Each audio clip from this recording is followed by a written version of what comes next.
Neno la Mungu ndio linalomtengeneza mtu kuwa mwamini. Neno la Mungu ndio linalomfanya mtu awe mwamini.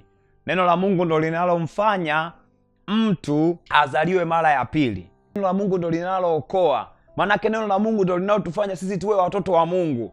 Neno la Mungu ndio tunapolipokea ndio tunahamishwa kutoka katika ulimwengu wa giza, tunaingizwa katika ulimwengu wa nuru, ulimwengu wa mwana wa pendo lake. Kwa hiyo ni muhimu sana tukajua umuhimu wa hilo neno la Mungu. Ni muhimu sana tukajifunza faida za hilo neno la Mungu, kwa sababu neno la Mungu ni muhimu sana na ndio linalotufanya sisi tuweze kuitwa waamini.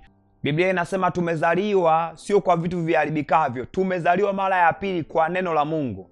Kwa hiyo neno la Mungu ni la muhimu sana, kwa sababu ndio linalomfanya mtu awe mwamini. Huwa ninawaambia watu ni vizuri kuwa Mkristo, lakini haitoshi kukufanya uende mbinguni. Ni vizuri kuwa Mkristo, lakini haitoshi kukufanya siku ya mwisho uweze kumuona Mungu.